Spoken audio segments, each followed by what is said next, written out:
HOA Karen said I couldn't have 5 cars in my garage, but I own the entire community. HOA Karen thought she could control my garage, but she had no idea who she was messing with. One afternoon, as I was polishing my Mustang, she stormed over, pointing at my driveway like it was a crime scene. You can't have that many cars. She snapped. I smirked. Says who? The HOA rules. She huffed. I already filed a complaint. She thought she had me. But at the next meeting, when I revealed the truth that I owned the entire community, her face went from smug to stunned in seconds.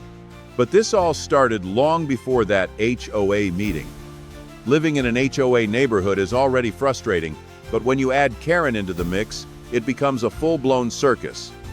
She acts like she owns the entire community, constantly issuing complaints, nitpicking over the most ridiculous things. But this time, she really picked the wrong battle. I'm a car enthusiast. I have 5 cars, some classic, some modern, all well-maintained. Since my garage is big enough, I park them inside, and sometimes I rotate one onto the driveway. I never blocked the street, never parked illegally. But that didn't matter to Karen. One afternoon, as I was polishing my vintage Mustang, Karen stormed over, arms crossed, her signature scowl in place. You can't have that many cars. She snapped, pointing at my driveway like it personally offended her. I raised an eyebrow. Excuse me? There's a limit. Homeowners can only have 2 cars in the garage and 1 in the driveway. That's the HOA rule. She huffed, tapping her foot. And I know you have more inside. I smirked.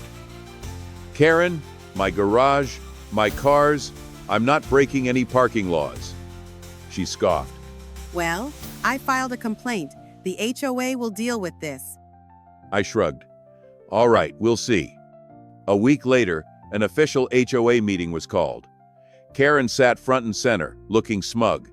As soon as the topic of excessive vehicles came up, she practically leapt from her chair. I told you all, he's hoarding cars. It's unsightly and it lowers property values. The HOA president sighed. We actually did review the complaint, Karen, but, well, there's something you should know. Karen frowned. What? I leaned forward. I own this entire community. Karen's mouth dropped open. I continued, enjoying her reaction. I bought the entire neighborhood last year as an investment. I am the HOA, which means I can have as many cars as I want. The room was silent. Karen's face went from red to pale in seconds. You're lying. She shrieked. The HOA president cleared his throat. Actually, he's not. The property records confirm it. Karen gasped like a fish out of water. She opened her mouth, then closed it, then spun around and stormed out, humiliated. Now, I park a different car outside every single day just to remind Karen exactly who's in charge.